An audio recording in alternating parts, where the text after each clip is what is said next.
let's get into main topic number 1. And our first main topic today gets submitted to us by Matthew S., who writes, "Hey, John and team. I just saw Disney Plus post on Instagram that Soul will be streaming on Christmas Day instead of releasing in theaters late November. As Disney continues to push back release dates and selectively more projects straight to streaming, is it more likely that AMC and other theaters will change their position on staying open? And what could this mean for other studios? Thanks." All right, thanks for sending that in, man. And yes, as we said would most likely happen. Look, Disney has been saying for a while, we're going to keep Soul on November 20th. We're going to keep Soul on November 20th. They moved Bond. They said, we're still keeping Soul on November 20th. They moved Black Widow. We're still keeping Soul on November 20th. But when it was announced that Regal was shutting down their theaters, Rob, you and I said on this show, don't expect to see Soul on November 20th. If half of the theaters that are out there are going to be shutting down, don't expect to be seeing Soul out there. This comes to us from the good folks over at Variety, who write, "Pixar's Soul is skipping theaters and will debut exclusively on Disney Plus in time for Christmas. The animated family film will launch on the streaming service on December 25th. In international markets where Disney Plus isn't available, Soul will be released theatrically on a yet-to-be-determined date. Unlike Mulan, which released on Disney Plus for an extra $30, Soul will be available to Disney Plus's 60.5 million subscribers at no extra cost." And the reason it's going to be there at no extra cost is because of the way they completely screwed everything up with Mulan. But we'll get to that in a second. Let's talk about here for a second first about Soul. This is not a surprise. Now it is possible, it would have been possible that instead of moving it to Disney Plus, that they could have just moved the date again. But what have we been saying for months? And it's not just us, a lot of people have been saying this for months. The longer this pandemic stretches on, the more you're going to see some studios take some films that they don't even really want to put out on streaming.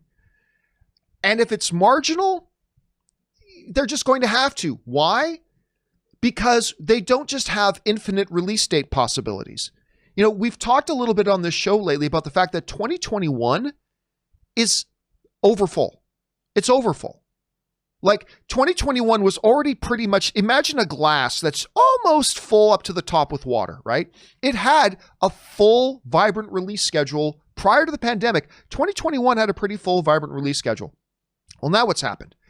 We've had to take almost a year's worth of other movies from 2020, and a lot of them are trying to go into that. So now imagine taking a pitcher and trying to even pour more water into that cup. It's just going to start overflowing. Some get pushed off even further to 2022. Some have already been mentioned being pushed all the way out to 2023. And some movies just can't wait around that long, and they don't have any viable release dates. So what we've seen Disney do before is like, look, Artemis Fowl was not very good. And it wasn't going to make let's just call it, Artemis Fowl wasn't going to make a lot of money. So what did they do? They said, all right, well, we'll take that and we'll put it on there.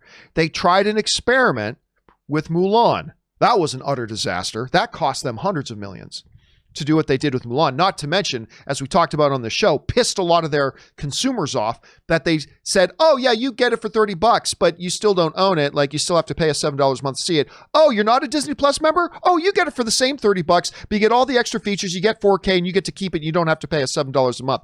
Pissed a lot of people, including me as a Disney Plus subscriber, off. So they weren't going to pull that nonsense again. So what did they do? They have Soul. And Rob, this might sound controversial. You may or may not agree with me on this, Rob. Mm-hmm. But I've said this for a little while now. Soul might, who knows, might end up being the best Pixar movie of all time. I don't know. I have no idea. I haven't seen it. But I've also had very little doubt that it was never going to be a giant blockbuster on the same scale as some other Pixar films, simply because of the same thing of why it might be brilliant, because of the subject matter.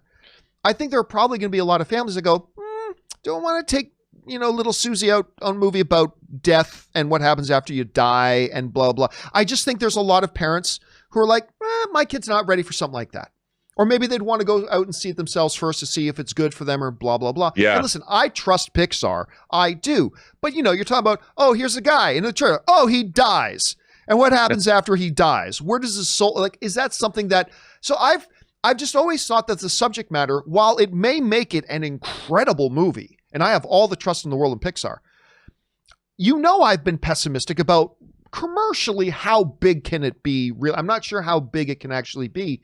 And so we've said for months, Rob, the longer this pandemic stretches out, the more and more some studios are going to have to look at some films and say, we can move this one and we can move this one, we can move this one. But at some point, we got to start slipping a couple of them more onto streaming. A Christmas release for a family film, using it as what do they cost to make Soul? Like 150 million or something like that? Oh, I'm sure. Let's go with 150 million. So look at it as, you know what? It's $150 million marketing campaign for Disney Plus.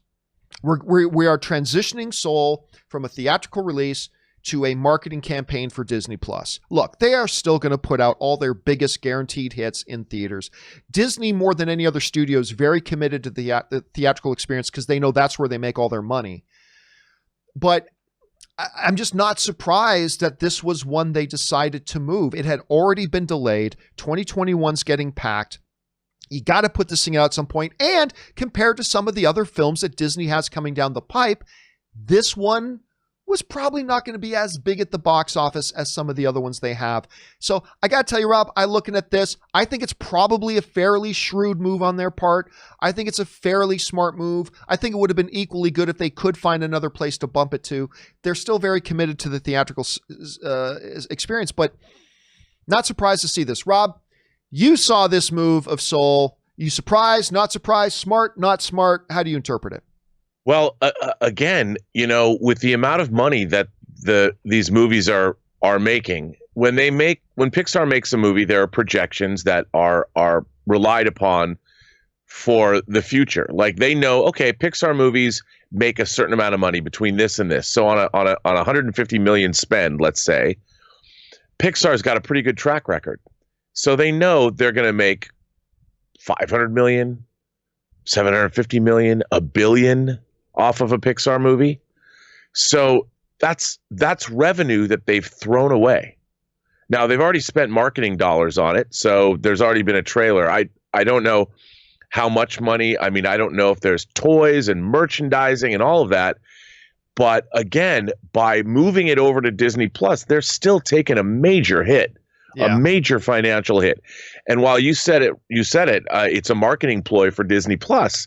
But again, the economics of what's going on now is, to me, fascinating. And I would love to read, I wish I could read a breakdown of, this is a perfect example. I'd love to read a breakdown of how much Pixar movies make. If we could they don't even have to get into a specific film, like a generic film, a generic Pixar movie. So I think I would just love to have a better understanding from a studio perspective, how much they're eating because of this. I mean, I've heard Tenet, somebody said Tenet's going to lose $200 million. That's possible. And I look at this and I'm like, how is this happening? Why don't they just push these? I mean, I understand they borrowed money and all that. I talk about this all the time, but my God, could they not wait? Is it more money to wait? It just seems like, because this is right up my alley. I was really looking forward to this, John. And I love seeing a Pixar movie in a Dolby Cinema with laser projection because they look so good and they sound so good. And, I have a good sound system, but it's not the sound system in a movie theater. So I was really looking forward to seeing this in a theater. It's yet another, disappointment as a film fan for this year. Yeah, I agree. But at the same time, I mean, you and I talked about this other thing, this one thing too before, which was they had already put out a couple of trailers for Soul when they thought it was going to have that summer release. So they had put out a couple of trailers. Then they didn't spend much recently. They spent a little bit of money on propping it up for November. As a matter of fact, watching the NBA Finals the other night, of course, ABC is owned by Disney, watching the NBA Finals, were pushing Soul November 20th. This is just a few days ago. just a few days ago, they were pushing Soul, November 20th, right? So they spent a little bit of money on it there. I think what comes into play here is something that we saw with New Mutants, which was at some point you have to look at when can we get this out, and then how far out is too far out. It's like, right. So it's mid 2022, and now Soul's coming out. Really? That hadn't come out like a year ago? Because remember, not like you always point out, Rob, not everybody's like you and me where we follow the movie news daily and blah, blah, blah. Right. Yeah. And I just think like you can only push it so far, especially once you already started advertising it. If they had never dropped one bit of advertising on Soul, I think they'd have more leeway for how far they could push it out. But this thing was advertised at the beginning of the year, like 8 months ago they were advertising this thing.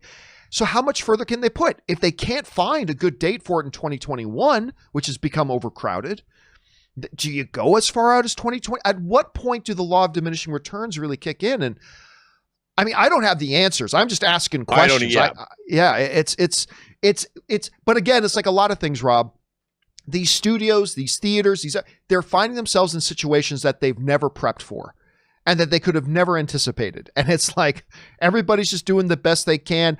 Guys, the question is, what do you think about this move? I think it's an understandable move. I think of any of the films that Disney has on its slate right now, this is one that's probably poised. It had already been pushed before. Half the theaters are going to be, Regal was closing. There was going to be only half the theaters available to put out in. I think it's a fairly reasonable move, and I'm not terribly surprised by it. What do you guys think about it, though? Jump down into the comment section below and let me know your thoughts. All right, guys.